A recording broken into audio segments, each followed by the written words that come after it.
Imagine the Mediterranean Sea in the autumn of 1347. It is a superhighway of commerce, bustling with wooden galleys, carrying silk, spices, and grain between the east and west. The Sicilian port of Messina is one of these vital hubs. On a seemingly ordinary day in October, 12 Genoese trading ships appear on the horizon. The dock workers prepare to unload valuable cargo, expecting the usual noise and haggling of international trade. But as the ships glide closer to the harbor walls, a strange, unsettling silence hangs over the decks. There are few sailors visible, and those who are seem lethargic, moving with agonizing slowness. When the Sicilian authorities board the vessels, they discover a scene of absolute horror. Most of the sailors are already dead below decks. The few survivors are delirious, their bodies covered in black, painful swellings. They carry a sickness so virulent that merely speaking seemed to transmit it. The authorities immediately order the ships to leave the port, gripped by an instinctual panic. But it is already too late. The invisible cargo has been delivered. The rats have scurried off the ships via ropes. The fleas have jumped to new hosts. The great pestilence, which we now call the Black Death, has officially arrived on European soil. This event marks the beginning of the most devastating pandemic in recorded human history. Between 1347 and 1351, this plague killed between 30 and 60% of Europe's entire population. It was an apocalypse that reshaped society, religion, economy, and art. To understand this catastrophic period, we often turn to historical records, like tax documents, burial registers, and chronicles. These are vital tools for the historian. But to understand the human experience, the psychology of fear, the desperate need for escape, and the way people processed trauma, we need a different kind of guide. We need a literary witness.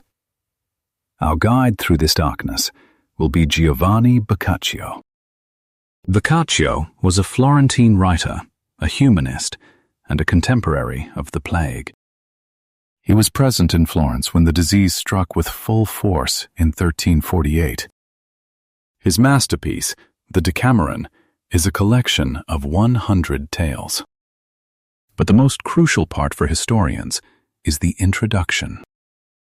In this introduction, Boccaccio provides one of the most vivid, terrifying, and detailed eyewitness accounts of a society in total collapse. Through Boccaccio's lens, we will explore the history of the Black Death, but also examine how we tell stories about crises. We will use his text as a bridge to understand complex English concepts relating to narrative. We will look at narrative voice, meaning who is telling the story and from what perspective. We will examine reported speech, which is the grammar we use to recount what others have said or rumored. And we will build essential social vocabulary related to class hierarchy, collective fear, and desperate survival strategies. Let us return to Messina in those first terrifying weeks. The arrival of the Genoese ships was the catalyst. In English, a catalyst is an event or person that causes great change. The ships were the catalyst, and the disease they carried was unprecedented. This is an important word.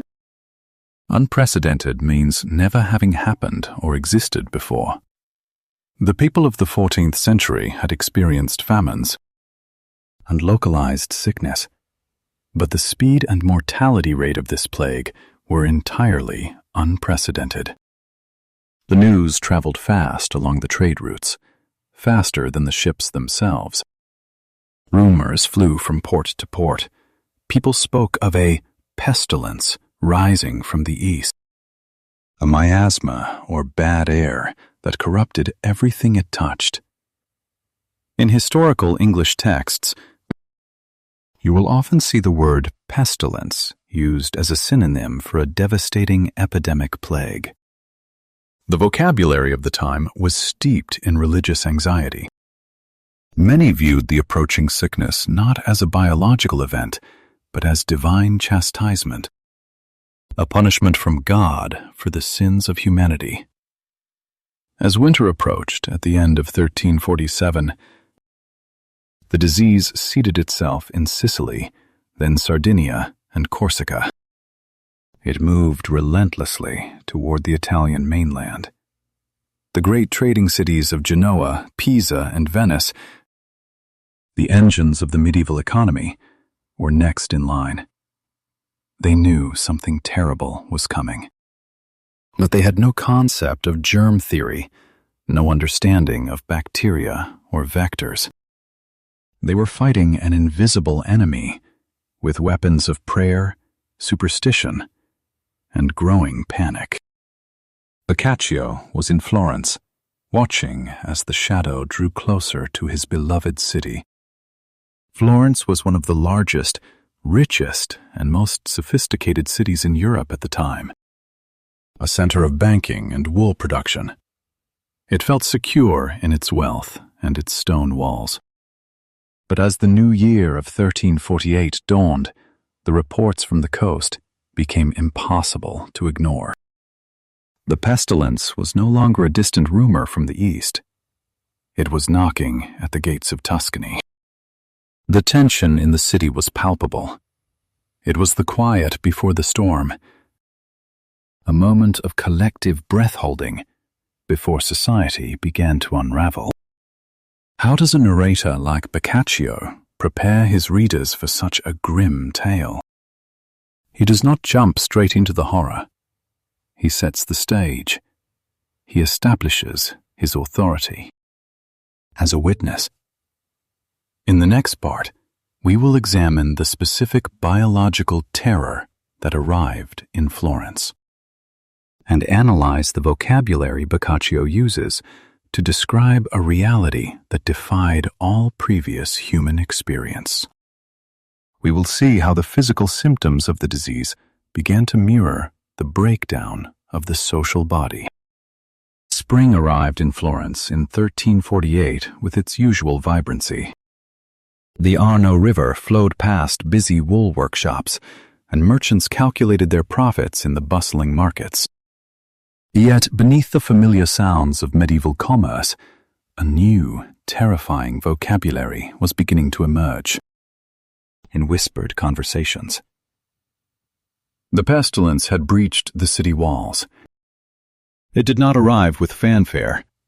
It likely slipped in stealthily, perhaps hidden among fleas in a bale of imported cloth, or carried in the bloodstream of a traveler arriving from the coast.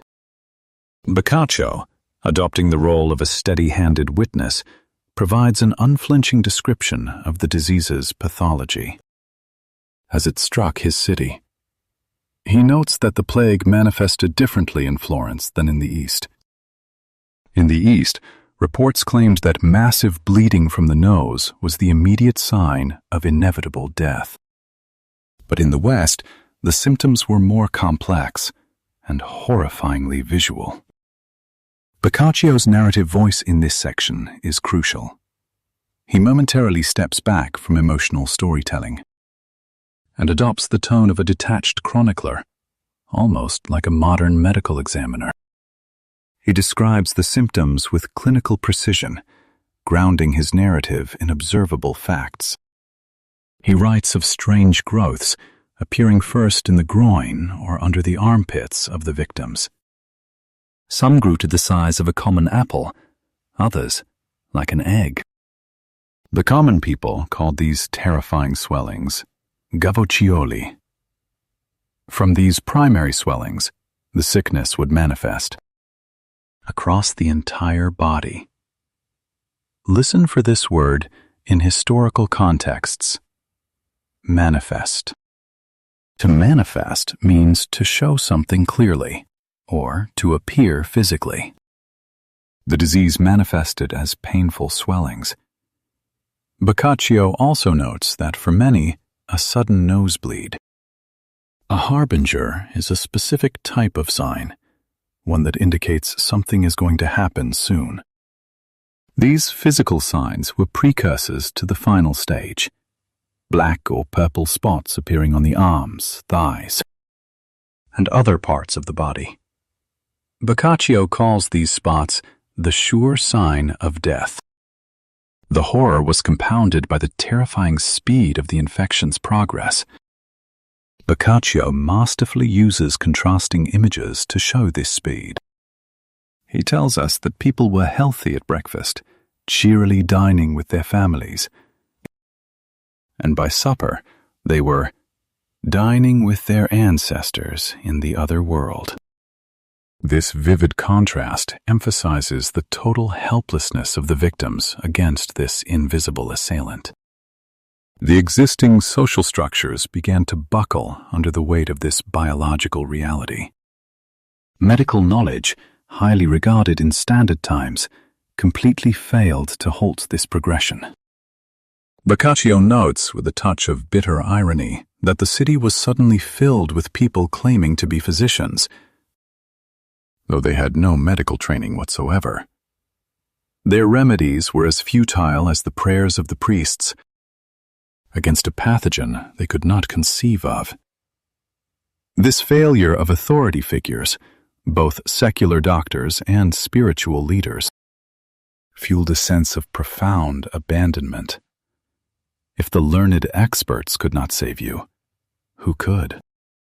The biological mechanism of the disaster, painful swellings, dark spots, and swift death, immediately translated into social chaos. Boccaccio sets the stage here for a profound examination of human nature under extreme duress. The physical symptoms were merely the prelude to a far more disturbing social unraveling. When faced with near certain death, the social fabric of the city, its rigid hierarchy, its family bonds, and its moral obligations began to tear apart in shocking ways. The transition from biological crisis to social breakdown was swift and devastating. As the death toll in Florence mounted during the spring and summer of 1348, the city's complex social fabric, woven over centuries, began to unravel. The primary emotion driving this collapse was an all-consuming fear. It was a fear so profound that it overrode the most fundamental human instincts of duty, love, and community. Boccaccio, as our literary witness, does not shrink from depicting this grim reality. He exposes the complete abandonment of social responsibilities that became the new norm. The terror of contagion was so potent that it shattered the bonds of kinsmanship. He describes how brothers abandoned brothers, uncles abandoned nephews, and sisters abandoned their own sisters. In many horrifying instances, husbands even abandoned their wives, fleeing the house the moment symptoms appeared. The ultimate horror, which Boccaccio delivers with a stark sense of disbelief, was the abandonment of children. Mothers and fathers, overcome by the fear of the invisible sickness, would desert their own infected children, leaving them to fend for themselves or die alone in empty houses. Boccaccio writes that they did this as if the children were not their own. This specific phrase highlights the extent of the psychological rupture caused by the plague. The instinctual drive for self-preservation completely overwhelmed maternal and paternal instincts. This widespread abandonment created a new, desperate class of people, the abandoned sick. With families dissolved and medical professionals powerless, a stark reality emerged for the wealthy. If they wanted care, they had to pay exorbitant sums. This led to the rise of a new social dynamic involving servants. Boccaccio notes that the few servants willing to attend the sick were often motivated purely by extreme greed. They demanded astronomical wages for basic care. Yet even with high pay, these servants were often unskilled and terrified. Their duties were frequently reduced to merely handing items to the sick or watching them die. And the grim irony was that many of these servants, in proximity to the infected, soon contracted the disease themselves. They died with their pockets full of the gold they had earned from the dying, quickly following their masters into the grave. This breakdown in care had a particularly tragic effect on the women of Florence. Boccaccio notes a significant social shift born of necessity. Noble and beautiful women, when sick, lost all sense of modesty due to the urgency of their condition. They had no choice but to accept the services of any available male servant, regardless of his social standing or character. They would expose their bodies for medical help or basic care in ways that would have been unthinkable in normal times. Boccaccio, reflecting his own moral perspective, suggests that this forced loss of modesty may have had lasting negative effects on the character of the women who survived the pestilence. The vocabulary of this section centers on the failure of social obligations. We see the breakdown of kinsmanship, which refers to the relationship between members of the same family.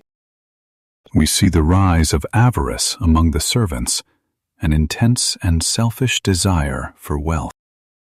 And we see the erosion of modesty, the accepted standards of behavior and dress, particularly for women. Boccaccio masterfully shows how the physical pressures of the disease forced a radical, involuntary reshaping of social norms and relationships. The city was no longer defined by its laws and traditions, but by the raw, chaotic struggle for survival. As the social structures of family and service crumbled within the homes of Florence, the city outside also began to transform. The sheer scale of death forced a grotesque adaptation of public life, particularly in how the city dealt with its dead.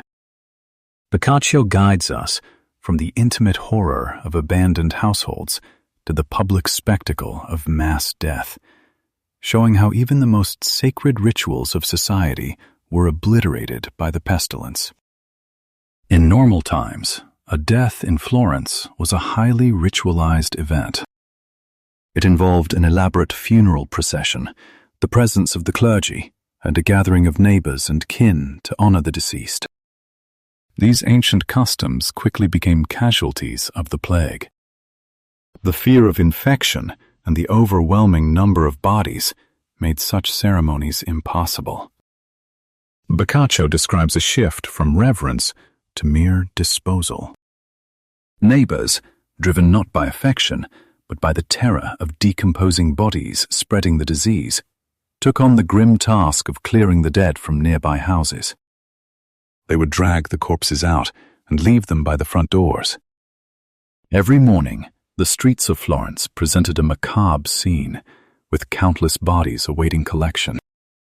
The demand for coffins far outstripped the supply. The city's carpenters could not keep up. Necessity forced a grim efficiency. A single coffin was often used to transport multiple bodies. Boccaccio provides a chilling image of a priest arriving with a cross to lead a small procession for one person, only to find himself leading a train of 3 or 4 coffins that had joined the line, each packed with several corpses. The traditional dignity of a church burial vanished. Priests no longer had the time or the inclination to perform long, solemn services. The dead were no longer taken to the churches chosen by their families. Instead, they were rushed to the nearest available church by a new, rough class of gravediggers called bacchini. These men, often drawn from the lowest ranks of society, performed the dangerous and despised work for high wages. Boccaccio describes them hurrying through the streets, carrying coffins with little ceremony, often accompanied by only a few candle-bearers, and sometimes none at all. The cemeteries of Florence were soon bursting. The consecrated ground could no longer contain the influx of bodies arriving day and night. To manage the crisis, the authorities resorted to a horrifying solution: mass graves. Boccaccio paints a vivid, terrible picture of this process. Deep trenches were dug in the churchyards. The arriving bodies were unceremoniously dumped into these pits, stacked in layers like merchandise in a ship's hold. A thin layer of earth was thrown over each layer of corpses until the trench was filled to the brim. This section of Boccaccio's narrative introduces important social vocabulary related to death and ritual. We see the breakdown of the procession, the organized line of people moving in a ceremonial way. The concept of consecrated ground, land that has been ritually dedicated to God, becomes functionally meaningless as bodies are piled indiscriminately.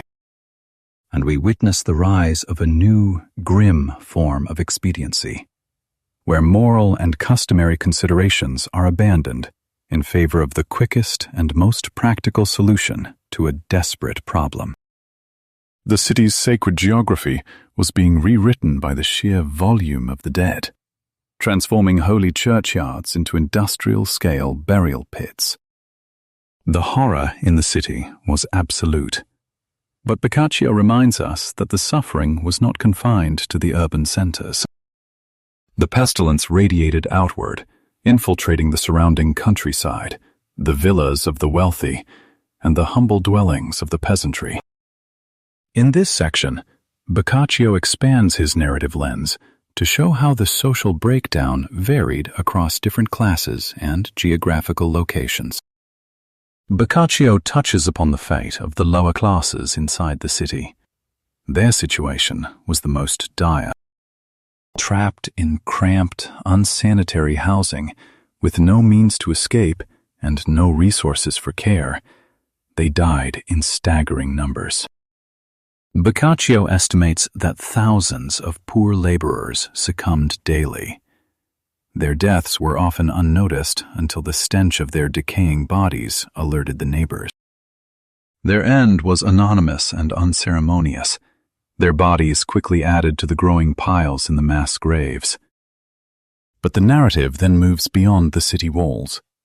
Boccaccio vividly portrays the desolation of the Tuscan countryside. The plague did not discriminate based on geography. In the scattered villages and isolated farmhouses, the peasantry faced the same relentless killer, but with even fewer resources than the city dwellers. Boccaccio describes them dying not like humans, with care and ritual, but like beasts, often alone in their fields or hovels. This rural collapse had a profound impact on the region's economy and food production. The farmers, believing death was imminent, abandoned their daily labor. Why plant crops or tend to livestock if you would not live to see the harvest? They stopped working their fields and neglected their animals. Boccaccio provides a striking, almost surreal image of this agricultural breakdown. He describes oxen, donkeys, sheep, and goats, animals usually carefully penned and guarded, wandering freely through the abandoned fields. They would graze on the untended crops and then, driven by instinct rather than a shepherd's command, return on their own to their stables at night, as if awaiting masters who would never return. This image of domestic animals roaming free in a landscape emptied of humans is a powerful symbol of the societal collapse. The fundamental contract between man and nature, the ordered world of agriculture that sustained the city, had been broken. In the midst of this universal disaster, Boccaccio observes a wide spectrum of human responses. The constant presence of death deeply affected the psychology of the survivors. He outlines several distinct survival strategies that emerged, highlighting the fragmentation of society into different factions based on their behavior. One group reacted by adopting a life of extreme isolation and moderation. They believed that avoiding all excess and cutting themselves off from the outside world was the key to survival. These people banded together in small, self-selected groups, retreating to comfortable houses that were free of the sick.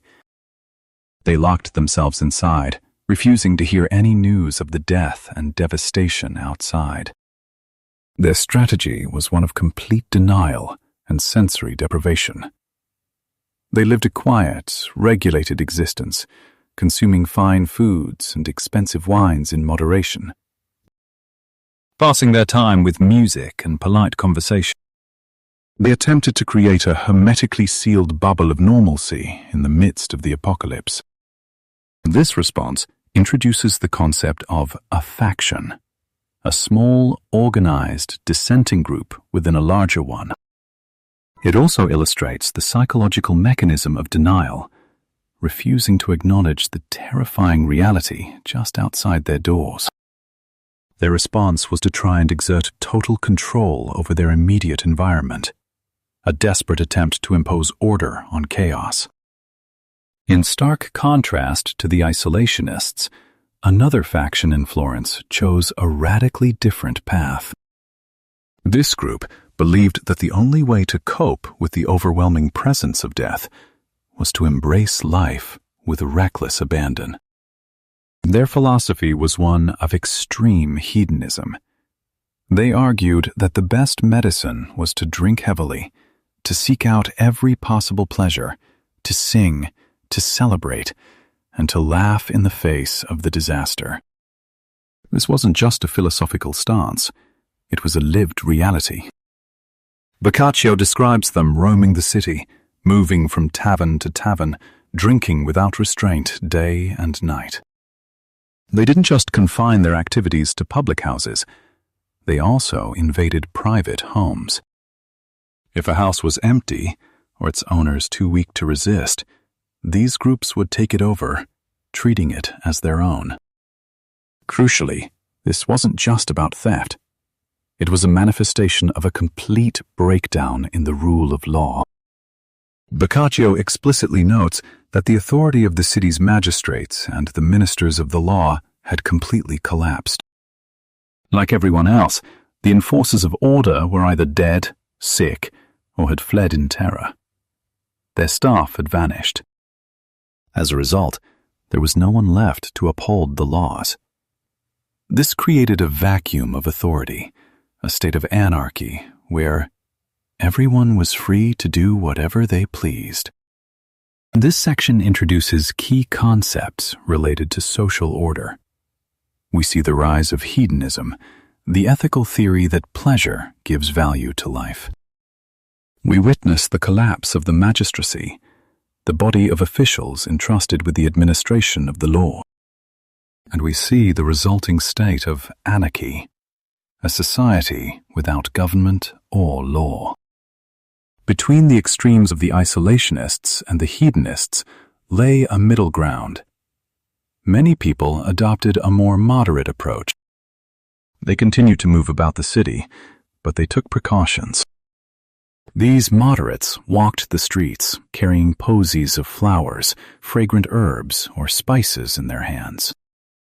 They would constantly hold these items to their noses, believing strong, pleasant scents would counteract dangerous miasma. The medieval understanding of disease was tied to smell. They believed the air itself was corrupted and thick with stench. They believed air was thick with stench of decaying bodies, sickness. Inhaling sweet smells created a personal protective barrier. This behavior highlights desperate reliance on folk medicine and superstition in absence of effective medical knowledge. The belief in miasma, a noxious, bad air form, was dominant plague spread theory. Small, portable bundles of scents were personal shields, a psychological and imagined defense against an invisible enemy. Boccaccio describes the most radical response: abandoning the city entirely. Many believed no behavior could save them. They viewed pestilence as divine judgment, targeting Florence. Fleeing the doom was their only hope. The final, most drastic strategy: mass exodus from the city.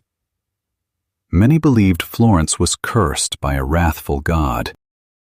A significant population fled in panic. This was not calm relocation, but abandonment of everything they knew. People, regardless of social standing, abandoned city, houses, estates, relatives. Their sole focus was escape. They sought refuge in the countryside, on their own rural properties or others.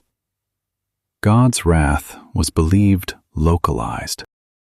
Punishment targeted sinful Florence within its walls. Crossing limits, they imagined stepping outside divine judgment zone. They thought God would exterminate only those within urban enclosure. Countryside air might spare others. Boccaccio, a witness, notes grim reality. No single strategy guaranteed survival for any group. Isolationists died. Hedonists died. Moderates with herbs died. Those who fled to the countryside died as well. He highlights cyclical abandonment. Those who fled earlier were themselves abandoned by friends when sick. Succumbing to disease in rural retreats, they found themselves equally isolated, victims of the same fear. The social contract had been broken universally, and the consequences were felt by all, regardless of initial strategy. Devastating portrait. Society in collapse. City without laws. Families without loyalty. Church without ritual. Boccaccio shifts focus. He moves from general to specific, from chaotic panorama of plague-stricken city to intimate scene for the Decameron. He transports reader to a venerable, sacred space in Florence, the Church of Santa Maria Novella. The setting is significant. Amidst city's horror, a church represents desperate grasp for order, sanctity, spiritual refuge.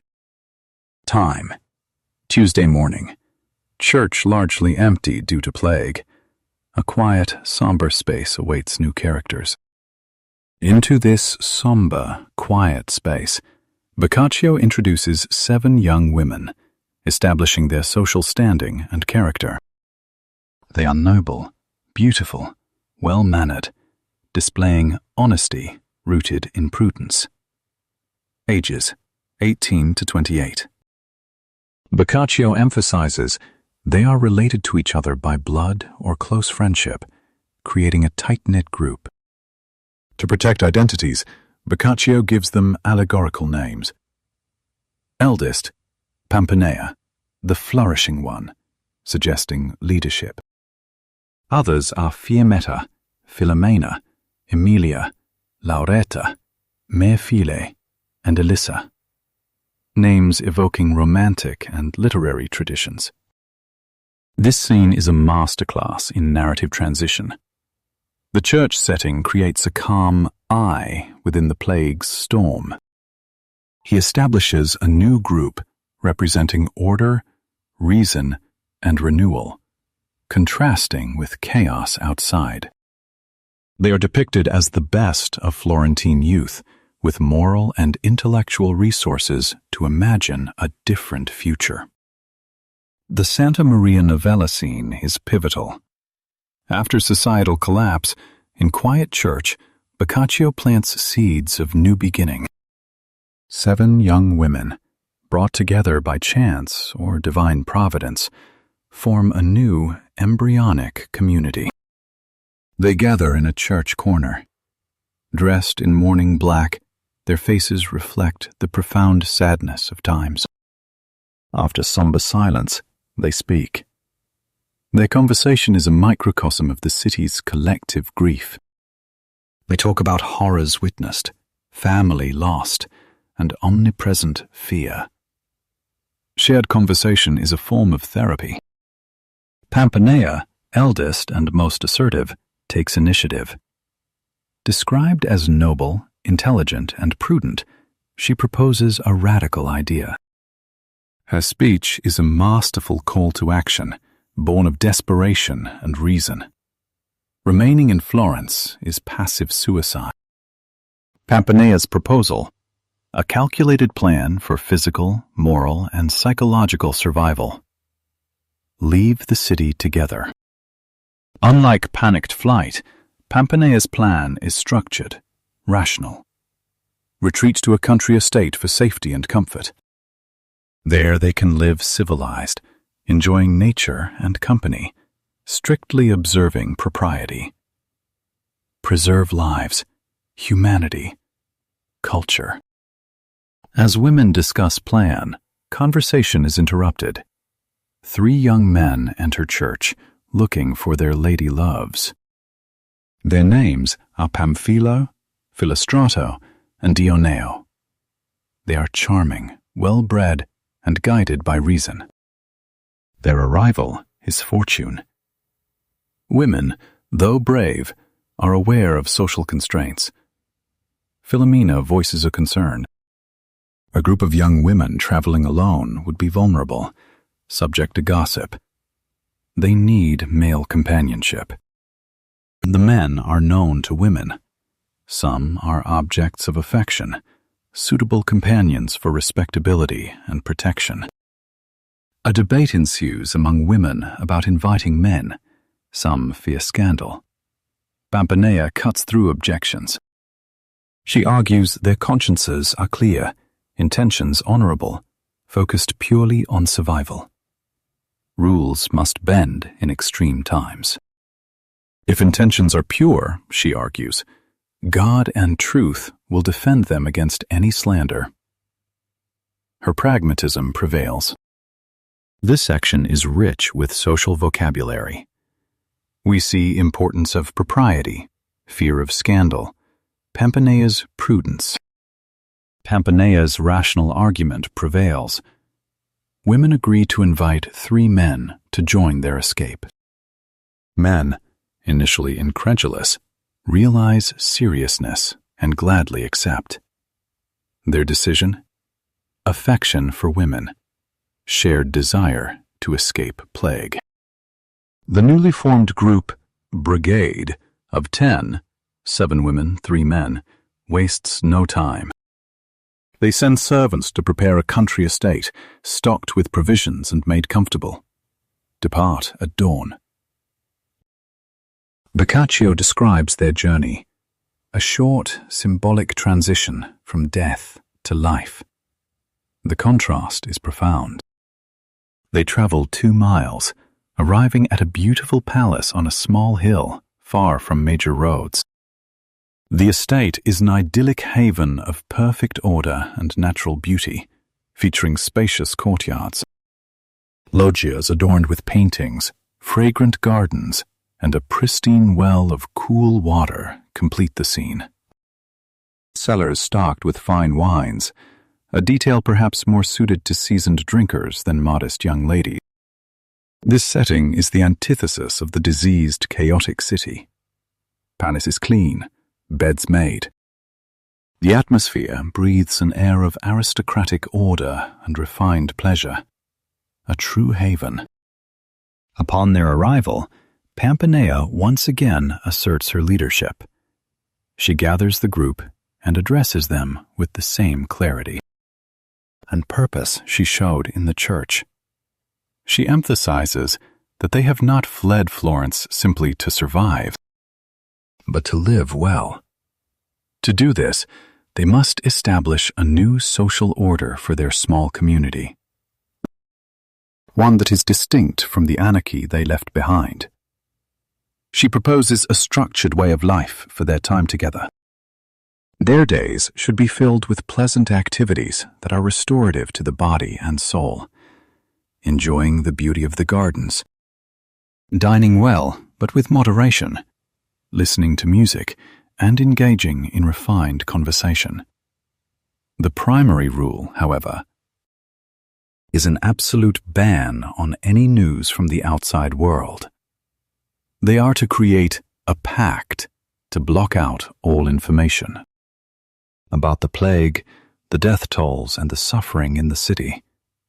Their retreat is to be a sanctuary, not just from the physical disease, but from the psychological trauma of the event. Pampanea's speech is a founding document for this new, temporary society. She states their purpose clearly: to live festively and joyfully, but always within the bounds of reason. This is a crucial distinction. Their joy is not the desperate, nihilistic hedonism of the city taverns. It is a cultivated, rational happiness, a deliberate choice to affirm life in the face of death. To ensure this order is maintained, Pampanea proposes a system of governance. They will not be a leaderless mob. They will elect a queen or king from among themselves for each day. This leader will have absolute authority to direct the day's activities, decide on the meals, and propose the entertainment. The position will rotate daily, ensuring a balance of power and responsibility. The group unanimously agrees to this plan, and immediately elects Pampanea as their first queen for the following day. Philomena, displaying a symbolic act of deference and coronation, weaves a garland of laurel leaves from the garden and places it on Pampanea's head. This simple crown becomes the visible sign of their new, self-appointed authority. It is a powerful moment. In a world where kings, popes, and magistrates have lost their power, these young people are reclaiming the right to govern themselves, to create their own order, and to find their own meaning. Under Pampanea's first rule, the group settles into a pleasant rhythm. They dine on tables beautifully set with white cloths and silver cups. The food is excellent, and the conversation is light and witty. After the meal, the queen commands instruments to be brought out. Dioneo plays the lute, and Fiammetta plays the viol, while the others dance a slow, elegant carol. They sing songs, their voices filled with youthful energy and charm. After their pleasant diversions, Queen Pampanea decides it is time for rest. The three men retire to their quarters, and the ladies to theirs. The servants have prepared their rooms with the same meticulous care as the dining hall, ensuring every comfort. The silence of the countryside, broken only by the sounds of nature, is a stark contrast to the screams and funeral bells that had filled their nights in Florence. The next morning, they awaken to the sound of birdsong. They gather and walk into the dewy fields, weaving garlands for their hair and enjoying the cool morning air. Returning to the palace, they dine again in elegant style before taking a midday rest during the heat of the day. When they rise in the cooler afternoon, they gather in a shady spot on a green lawn, seated in a circle, surrounded by flowering trees. It is here that Pampanea introduces the central activity that will define their time together, and give Boccaccio's masterpiece its name. She proposes that, rather than playing games that might lead to frustration or competitiveness, they should spend the hottest part of the day telling stories. Her reasoning is profound. Games, she argues, often leave one person happy at the expense of another's defeat. Storytelling, however, is a communal act. One person speaks, and everyone else listens, deriving pleasure and instruction from the tale. It is a shared experience that binds the group together.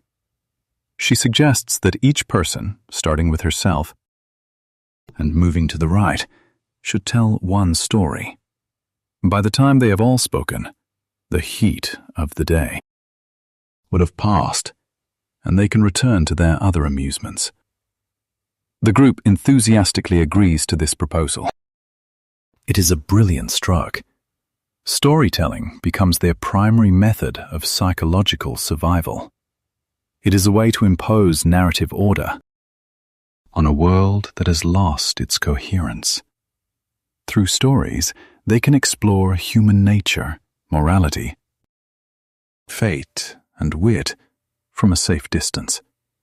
They can laugh at human folly, admire human ingenuity, and reflect on the complexities of life, all while insulated from the immediate horrors of the plague. This decision marks the end of the introduction and the beginning of the 100 Tales of the Decameron. The structure is set. 10 people will tell 10 stories each day, for 10 days, over a period of 2 weeks, with days off for religious observance and rest. Boccaccio's Decameron is more than just a collection of entertaining tales. Its introduction is a vital historical document and a masterful piece of literature. As we have seen, Boccaccio acts as both a literary witness and a social commentator. He doesn't just record the facts of the plague. He interprets them, showing us the deep connection between biological crisis and social collapse. He gives us a vocabulary to understand this collapse. Words like pestilence, unprecedented, manifest, harbinger, kinsmanship, avarice, expediency, faction, and anarchy. He shows us the various human responses to fear, from denial and hedonism to rational escape.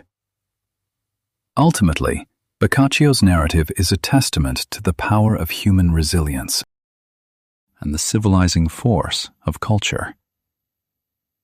In the face of an apocalyptic event, his characters don't just survive, they choose to rebuild. They rebuild not with stone and mortar, but with reason, order, friendship, and, most importantly, with stories. They use narrative to make sense of a nonsensical world, proving that even in the darkest of times, to connect and to make meaning cannot be extinguished. The Decameron stands as a powerful reminder that language and storytelling are essential tools for our survival, providing a bridge over the abyss of chaos.